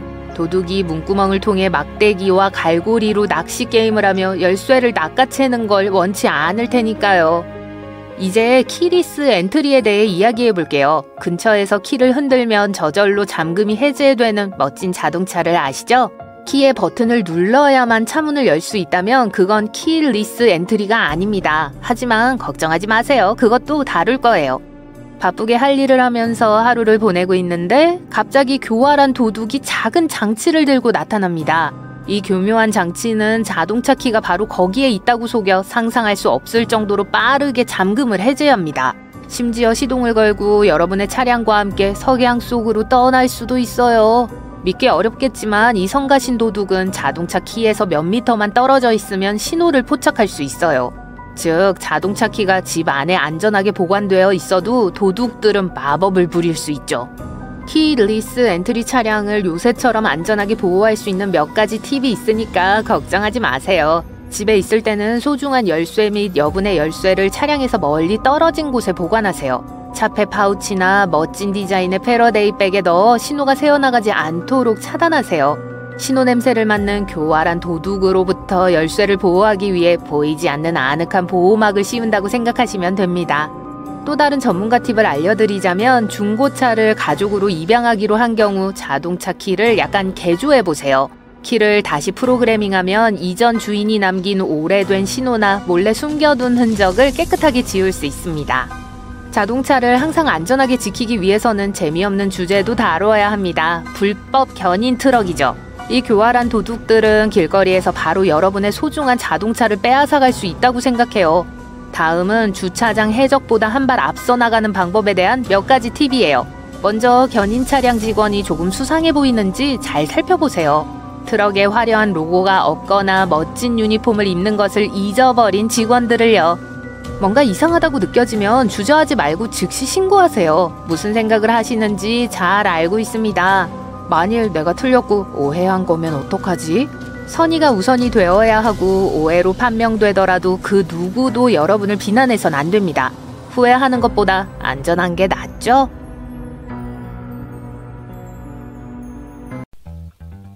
(43.8초마다) 발생합니다. 바로 미국에서 차량 도난 사건이에요. 네, 매 순간 누군가가 소중한 차량을 잃고 있습니다. 이 가슴 아픈 통계에 대해 더 자세히 알려드릴게요.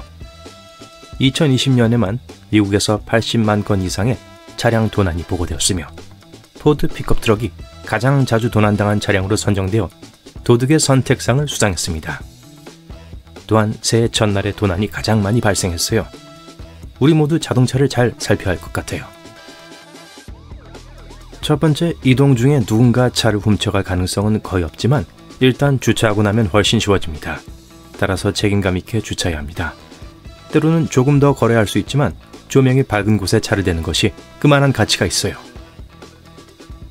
부적절하게 주차된 차량은 견인차가 가져가는 경우가 많습니다. 알고 보니 모든 견인차가 진짜는 아니었어요. 따라서 내 차 근처에 견인차가 있다면 진짜인지 가짜인지 확인하세요.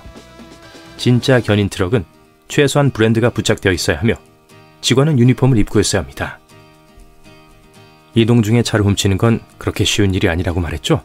미안하지만 부분적으로만 사실입니다. 차량 터리범은 운전자가 차에 앉아있다는 사실에는 전혀 신경 쓰지 않습니다. 비결은 간단해요. 차량 안에 있더라도 항상 문을 잠그세요.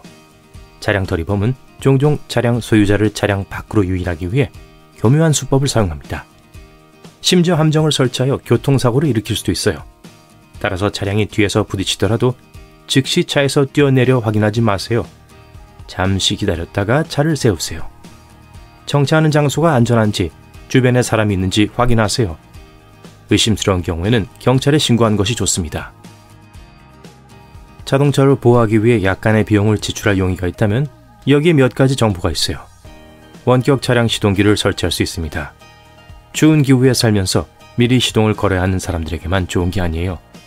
이 모드에서는 기어를 변속할 수 없기 때문에 시동을 켠 채로 차를 몰고 떠날 수 없다는 것이 가장 큰 장점입니다. 모든 자동차에는 차량 식별 번호 또는 빈 넘버가 있습니다. 이것은 무의미해 보일 수 있지만 도둑들이 훔친 차량을 판매할 때 빈 넘버를 바꾸는 트릭이 있어요. 도난당한 차량을 위장하고 유사한 차량의 다른 번호를 사용하는 거죠. 하지만 차량의 창문에 차량 번호를 새기면 도둑들은 여러분이 차량 보호에 적극적이라는 걸 즉시 알 수 있어요. 또한 그런 차량은 가치 없어 보일 겁니다. 결국 번호를 전환해야 할 뿐만 아니라 번호가 새겨져 있는 창문을 고쳐야 할 테니까요. 아마도 창문을 모두 교체해야 할 것이고 이는 비용이 많이 듭니다. 따라서 이런 차량을 재판매하는 것은 사기꾼에게 너무 많은 시간이 소요될 수 있으며 그렇게 많은 노력을 기울일 의향이 없어요. 일하기 좋아하는 사람들이 아니니까요. 그런 창문을 처리하기엔 너무 게을러요. 이런 애칭 작업을 대신해 줄 수 있으므로 전문가가 있기 때문에 직접 처리할 필요가 없어요. 그건 그렇고 중고차를 사려고 한다면 이 번호가 많은 도움이 될 거예요. 일부 차량은 일종의 복제된 차량으로 빈 넘버가 진짜가 아니고 단순히 번호판에 수동으로 추가되었을 수 있기 때문에 중고차를 구입하기 전에 모든 문서를 확인해야 돼요. 차량 등록 문서에 특히 주의를 기울이고 차량 식별 번호가 일치하는지 확인하세요. 또 다른 보호 장치도 있습니다. 스마트 자동차 경보기라고 하는데 알람 시계 소리보다 더 짜증나는 소리예요. 두 가지 기능을 할 수 있습니다. 첫째, 침입자를 놀라게 하고 목격자의 주의를 끌 수 있는 매우 큰 소리를 냅니다. 둘째, 귀가 먹먹해지는 소리를 듣지 못하는 경우 여러분에게 경고를 보낼 수 있어요. 차량을 보호할 수 있는 또 다른 비밀 메커니즘이 있습니다. 시동, 배터리, 연료 라인 등에 연결할 수 있는 비상 정지 버튼을 설치할 수 있어요. 차에서 내릴 때 스위치를 누르기만 하면 됩니다. 도둑이 어떻게든 키를 훔쳐도 도움이 되지 않아요. 시동을 걸기 위해 먼저 그 스위치를 찾아야 할 거예요. 그 스위치를 어디에 숨길지는 여러분 마음이에요. 차에 보안 장치가 많을수록 좋다는 것은 누구나 아는 사실입니다. 도둑들은 이런 장치를 상대하기를 좋아하지 않으며 통계가 이를 증명해요. 테슬라는 다른 첨단 기술 자동차와 함께 지난 몇 년 동안 도난당한 차량이 가장 적었습니다. 하지만 현대적이라고 해서 안전하고 도난을 방지할 수 있는 건 아닙니다. 많은 멋진 차량에는 엔진 관리 진단 포트가 있습니다. 매우 편리해 보이지만 단점도 있어요. 이 포트는 차량의 잠금을 해제하고 시동을 거는 데 도움이 될 수 있습니다. 따라서 차량에 이러한 기능이 있다면 잠금식 커버를 구입하는 것이 좋습니다. 차에서 내리기 전에 항상 창문을 닫았는지 확인하세요. 아주 작은 틈새라도 도둑이 문을 열고 차를 훔칠 수 있습니다. 네, 뻔한 얘기라고 생각하겠지만 매일 창문이 열려있는 차를 보거든요. 도둑이 정말 원한다면 무거운 물체나 돌로 창문을 부술 수도 있습니다. 무슨 말인지 아시겠죠? 도둑이 차를 열고 쉽게 만들지 않도록 하세요. 즉, 귀중품이 보이지 않아야 합니다. 따라서 노트북이나 지갑은 앞좌석에 두지 마세요. 트렁크에 숨기거나 가지고 내리는 등 다양한 방법이 있습니다. 도둑에게 차에서 훔칠 수 있는 물건이 있다는 걸 보여주지 마세요. 여분의 열쇠를 글러브 박스에 보관하는 것도 좋은 방법은 아닙니다. 도둑들은 여분의 키를 어디에서 찾아야 하는지 알고 있어요. 차 문을 열기는 어렵지 않고 글러브 박스만 열면 차를 운전하고 갈 수 있으니까요. 귀중품은 차 안에, 여분의 열쇠는 글러브 박스에 보관하고 있다고 가정해 봅시다. 이 방식이 마음에 들어요. 그렇다면 스티어링 휠 잠금 장치를 설치한 것을 고려해 보세요. 그다지 기능적이지 않을 수도 있지만 전문가들은 시각적 억제 효과가 있다고 말합니다. 도둑은 게으르고 다양한 장치를 상대하기 싫어한다는 걸 기억하세요? 전문가들은 도둑들이 스티어링 휠 잠금 장치가 있는 자동차를 지나칠 가능성이 더 높다고 주장합니다. 도둑이 차를 훔치고 싶어도 그럴 수 없어요. 게다가 제거하기도 쉽지 않습니다. 이제 가장 확실한 팁을 알려드릴게요. 바로 CCTV입니다.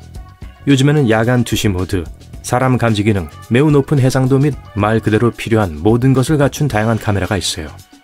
실제 카메라를 설치하면 24시간 내내 차를 감시하는 데 도움이 될 수 있지만 돈을 쓰고 싶지 않다면 가짜를 설치하여 도둑이 알아채지 못하기를 바랄 수도 있습니다. 최악의 상황을 상상해 봅시다. 이 간단한 팁을 모두 무시했고 차를 도난당했어요. 어떻게 해야 할까요? 먼저 경찰에 모든 정보를 제공해야 합니다. 색상을 알고 있는지 확인하세요. 쉽다고 생각할 거예요. 하지만 차량 색상을 설명할 때 복잡한 표현을 사용하지 마세요. 이끼색이 아니라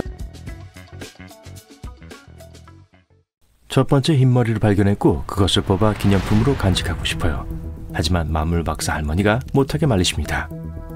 그 자리에서 두 가닥의 흰머리가 날 거라고 하시면서요. 이건 오랫동안 널리 퍼져 있던 속설 중 하나입니다. 우리가 머리카락을 뽑을 때 모낭은 여전히 원래 있던 곳에 그대로 있고 곧 대체물을 생산할 거예요. 하지만 2배로 늘어나는 초능력은 없기 때문에 한 가닥의 흰머리가 다시 나올 거예요. 새로 난 머리카락은 심지어 더 진한 색일 수도 있는데 이번에 모낭에서 또 다른 색소가 생성될 수 있기 때문입니다. 하지만 너무 많이 뽑는다면 더 이상 그 자리에 머리카락이 자라지 않을 수도 있어요. 주유기에서 휴대폰을 사용하면 폭발이 일어날 수 있기 때문에 두려운가요? 전화기가 정전기를 일으켜 비극을 일으킨 사례는 단 한 번도 기록된 적이 없어요. 주유소의 모든 휴대폰 금지 표지판은 예방책입니다. 전자재료는 정전기를 일으키고 위험의 원인이 될 수 있기 때문에 주유소에서 환영받지 못해요. 게다가 운전할 때 100% 주의를 기울여야 합니다. 연료를 주입하는 동안 통화를 하거나 문자 메시지를 보내는 것은 차에 펌프를 꽂은 채 운전하는 것과 같은 나쁜 결과를 초래할 수 있어요. 바이럴 비디오는 수백만 명의 사람들로 하여금 차 문 손잡이에 묶인 철사를 보거든 즉시 경찰을 불러야 한다고 믿게 만들었습니다. 저자에 따르면 납치범들은 주의를 딴 데로 돌리기 위해 이 속임수를 사용하고 여러분을 노린다고 해요. 실제로 이런 식으로 납치된 사례는 공식적으로 기록된 바가 없어요.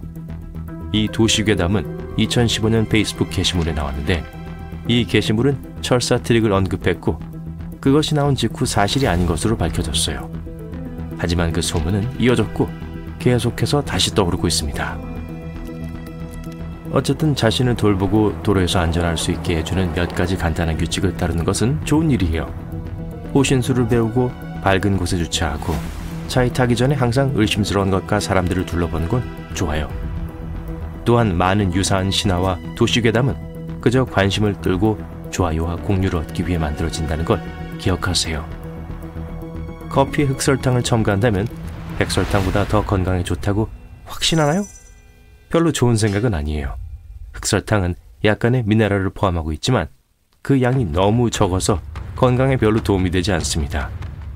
그 외에는 백설탕과 같은 양의 칼로리와 영양가를 가지고 있어요. 유일한 차이점은 색상, 맛, 제조 공정이에요. 흑설탕은 그렇게 많은 화학적 처리를 거치지 않아요. 따라서 칼로리를 줄이려고 한다면 어떤 종류의 설탕을 첨가하는지는 별로 중요하지 않습니다. 아침에 스누즈 버튼을 누르면 추가로 10분의 수면을 취하는 게 아니에요. 일어난 것을 미루는 것은 기분이 좋지만 스누즈 버튼은 추가적인 휴식을 제공하는 대신에 여러분을 더 피곤하게 만듭니다. 사람마다 일정에 맞춰 달라지는 자신만의 생물학적 수면 주기를 가지고 있어요. 잠에서 깼다가 즉시 다시 잠들면 뇌는 혼란스러워집니다. 그래서 2번째 혹은 5번째로 알람이 울릴 때 일어나는 것이 점점 더 어려워지는 거예요. 장기적으로 스누즈 버튼은 고품질의 깊은 수면을 취할 수 있는 능력을 방해할 수 있습니다. 또 하나의 널리 퍼진 수면 신화는 매일 밤 자신도 모르게 8마리의 거미를 삼킨다는 것입니다. 걱정 마세요. 거미를 전혀 삼키지 않아요. 거미에게 사람은 거인, 아니 오히려 풍경 속의 산처럼 보입니다. 잠자는 동안 내는 숨소리나 심장박동 소리와 같은 모든 소리도 거미에게는 매우 무서워요. 그래서 거미가 원하는 것은 가능한 한 사람에게서 멀리 떨어져 있는 것입니다. 이 신화는 사람들이 온라인에서 보는 모든 것을 쉽게 믿는다고 언급한 잡지 기사 이후 세계적으로 퍼졌습니다. 글쎄요, 결국 그 기사가 옳았네요. 점심 식사 후에 수영을 하기 위해 30분 이상 기다릴 필요 없습니다. 이 신화는 1908년 보이스카우트 핸드북에 발표된 규칙이었기 때문에 한 세기 이상 동안 존재해왔어요. 음식을 먹은 후 90분 이내에 수영을 하면 매우 위험한 결과를 초래할 수 있다고 했죠. 많은 사람들이 소화가 근육에서 위로 혈류를 전환시키기 때문에 수영이 위로 흐르는 혈류를 막고 경련을 일으키고 심지어 익사하게 할 수 있다고 믿게 만들었습니다. 실제로 여분의 혈액은 위로 가지만 팔이나 다리에는 영향을 주지 않아요. 오히려 음식은 여분의 에너지를 제공하기 때문에 수영에 좋을 수도 있어요. 그리고 수분을 유지하기 위해 충분한 물을 섭취하는 것을 잊지 마세요. 다이아몬드가 비싼 건 매우 희귀하기 때문일 거예요. 그렇죠. 다이아몬드는 우리가 생각하는 것만큼 희귀하지 않다는 것이 밝혀졌어요. 루비, 에메랄드, 사파이어가 다이아몬드보다 훨씬 더 희귀하고 훨씬 더 비쌉니다. 과학자들은 심지어 인공 다이아몬드를 만드는 방법을 발견했고 그 생산을 다소 쉽게 만들었어요. 그래서 사람들이 기꺼이 지불하는 다이아몬드의 비싼 가격은 100년도 더 된 매우 성공적인 마케팅 캠페인의 결과입니다. 다이아몬드를 채굴하고 판매한 회사는 다이아몬드에 대한 신화를 전 세계에 퍼뜨렸어요. 그들은 다이아몬드가 너무 희귀해서 가격이 합리적이라고 지구상의 모든 사람들을 설득했습니다. 게다가 다이아몬드를 사랑과 약혼의 상징으로 만들었어요. 영화는 모든 공룡이 거대하고 위험한 도마뱀이라고 믿게 만들었지만 실제로는 다양한 종의 공룡들이 있습니다. 일부는 고양이나 골든 리트리버보다 크지 않았어요. 작은 종들이 큰 종들보다 더 많았던 것으로 보입니다. 게다가 티라노사우루스와 같은 몇몇 공룡들은 심지어 깃털로 덮여 있었어요. 특히 초기 단계에서 말이죠. 바닷속으로 깊이 들어갈수록 점점 더 어두워지다가 빛이 완전히 사라집니다. 물 색깔은 표면에서의 가까운 청록색에서 더 진한 파란색으로 바뀌고 그 다음에는 인디고 블루와 완전한 블랙으로 바뀝니다. 햇빛은 깊은 물속을 약하게 투과해요. 엄밀히 말하면 975m 아래에서는 공식적으로 빛이 전혀 없습니다. 하지만 저 아래에는 다른 종류의 빛이 있어요. 파란색과 초록색 발광입니다. 루시페라제라고 불리는 효소 덕분에 빛이 발생해요. 그것은 고에너지 분자를 분해하고 박테리아와 심해어의 몸에서 광자를 생성합니다. 여름이 더운 건 지구가 태양에 가까워지기 때문이고 겨울이 추운 건 태양에서 멀리 떨어져 있기 때문이라는 것이 논리적으로 보여요. 하지만 이것은 또 하나의 흔한 오해입니다. 북반구가 여름일 때 지구는 사실 태양에 더 가깝지 않아요. 오히려 그 반대죠. 지구는 7월 중에는 태양으로부터 가장 먼 지점에 있고 1월 중에는 가장 가까운 지점에 있습니다. 여름이 더운 건 지구의 축이 기울어져 있기 때문이에요. 궤도를 도는 동안 지구의 기울기는 각도가 더 가파르기 때문에 태양으로부터 오는 에너지가 우리에게 더 직접적으로 부딪히게 합니다. 소행성 때는 영화에서 보는 것처럼 그렇게 위험하지 않아요. 그곳을 여행을 한다면 서로 부딪히는 촘촘한 바위들의 혼란스러운 지역을 통과하게 되지 않을 거예요. 소행성대는 태양으로부터 3억에서 4억 킬로미터 떨어진 지역입니다. 매우 고립되고 많은 공간이 있는 외딴 공간이에요. 만약 소행성대에서 소행성들을 모두 끌어낸다면 우리 달의 약 4% 정도의 질량을 얻을 수 있을 겁니다. 그래서 우주 비행사들이 하나의 소행성이 다른 소행성과 충돌하는 것을 볼 때 정말로 흥분하는 거예요. 우주는 그렇게 다사다난하지 않습니다. 주차된 차에서 치즈 한 조각을 찾을 수 있을 거라고는 생각하지 않으셨을 겁니다. 우스꽝스럽지만 상당히 위험한 상황일 수 있어요. 한 여성이 온라인에서 이러한 이야기를 자세히 설명했습니다. 처음에는 동네 아이에게서 장난을 당했다고 생각했어요. 그녀는 친구에게 전화를 걸어 차 청소를 도와달라고 요청하기로 결정했죠. 하지만 두 여성은 녹은 치즈를 제거하기 시작하면서 주차 공간 두 곳 아래에서 이상한 점을 발견했습니다. 흰색 밴 한 대가 도착하는 걸 본 거예요. 그 안에는 한 무리의 남자들이 그들을 쳐다보고 있었습니다. 그들이 지켜보는 게 불편했지만 이들은 혼자 있는 게 아니어서 차 청소를 끝내기로 결심했어요. 뜨거운 햇볕에 이미 녹아버린 치즈를 긁어내는데 거의 1시간이 걸렸습니다. 하지만 그녀는 이것이 터리범의 수법이 아닌지 궁금했어요. 대부분의 사람들은 차 안에 엉망진창을 치우는데 너무 집중한 나머지 소지품을 주시하지 못하기 때문이죠. 또는 의심스러운 사람이 다가오는 걸 제때 보지 못할 텐데 납치해 가려는 전략이었다면 어떨까요? 그녀는 차에 치즈 조각이 보이면 그냥 두라고 조언했습니다. 가장 안전한 방법은 집에서 치즈를 닦아내는 거예요. 또는 가까운 세차장에 차량을 가져가세요. 세차장에서는 페인트를 손상시키지 않고 치즈를 제거하는 가장 좋은 방법을 알려줄 거예요.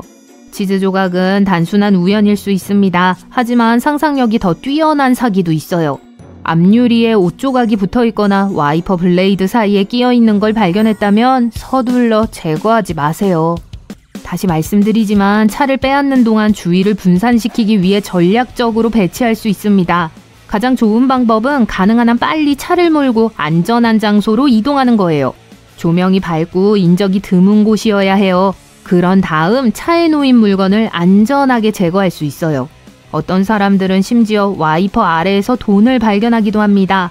아마도 같은 의도로 그곳에 놓여 있었을 거예요. 다음은 일부 사람들이 차를 빼앗길 확률을 낮추기 위해 하는 방법이에요. 주차할 때 타이어를 연석 쪽으로 돌리세요. 자동차 바퀴가 그런 위치에 있으면 도둑이 차량을 조작할 수 있는 가능성이 줄어들기 때문이죠.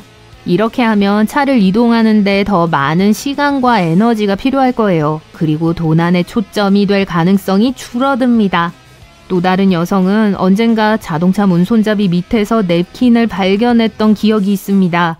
하지만 그 당시에는 대수롭지 않게 생각했어요. 그녀는 냅킨을 치우고 하루를 계속 보냈습니다.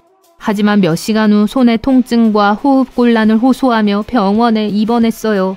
의사들은 그녀가 알 수 없는 물질에 중독됐다는 사실을 알아냈습니다. 안타깝게도 요즘에는 스캠이 점점 더 흔해지고 있으며 그중 온라인 사기가 가장 많이 발생하고 있어요.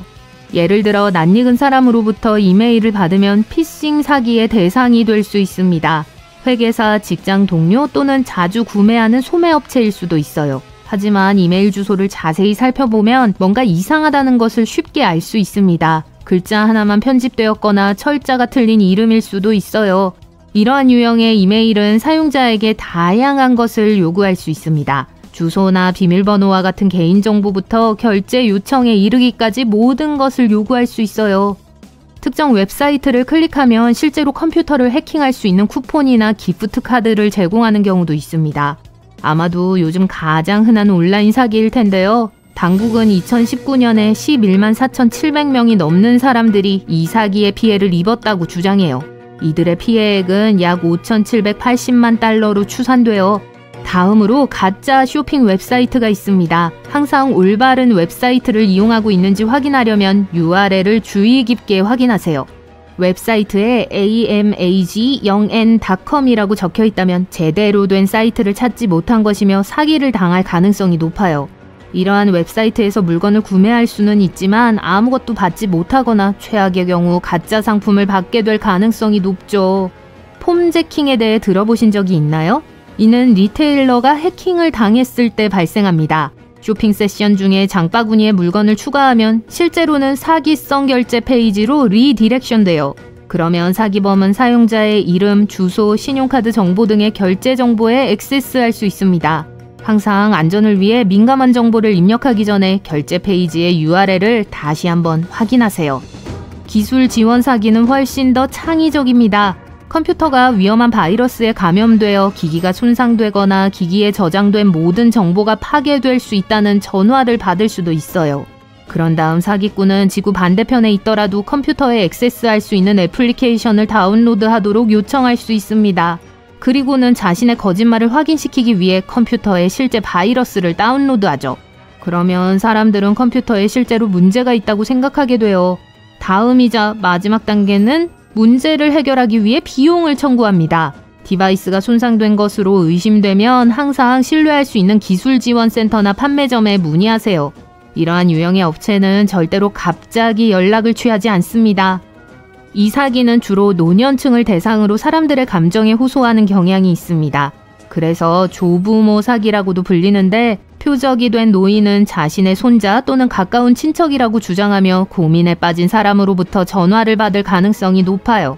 그런 다음 사기범은 감옥에서 나오기 위해, 외국으로 출국하기 위해, 병원비를 충당하기 위한 것 등 다양한 명목으로 돈을 요구할 거예요. 최근 조부모 사기가 급증하고 있습니다. 2017년에는 이러한 사기로 인한 피해액이 2,600만 달러에 달했어요. 하지만 2018년에는 거의 2배나 증가해서 4,100만 달러에 달했습니다. 비슷한 상황에 처했다면 즉시 행동하지 마세요. 상대방의 신원을 확인하는 데 도움이 될 수 있는 몇 가지 정보를 요청하세요. 또한 모르는 사람에게 돈을 보내기 전에 다른 가족 구성원에게 다시 한번 확인하는 것이 좋습니다. 구글 음성 사기는 효율적이면서도 쉽습니다. 물론 사기꾼에게는 말이죠. 다음은 주의해야 할 상황입니다. 물건을 판매하거나 서비스를 제공하려는 경우 등 다양한 이유로 여러분이 웹사이트에 전화번호를 게시했을 수 있습니다. 사기꾼은 이 정보를 알아채고 재빨리 전화를 걸어 사용자가 사기꾼이 아닌지 확인하려고 할 거예요. 역방향 심리학이 이런 거죠. 구글 인증 코드를 전달하라는 메시지가 표시됩니다. 실제로는 사용자 이름으로 구글 보이스 계정이 설정되고 있어요. 사기꾼은 새로 생성된 계정을 사용해서 사기를 계속하면서 본인인 것처럼 가장할 수 있습니다. 규칙 1. 누구와도 인증코드를 공유하지 마세요. 온라인 이력서도 사기꾼에게 개인정보를 제공할 수 있으니 안전하지 않아요. 사기꾼은 채용 담당자인 척하며 연락을 시도할 겁니다.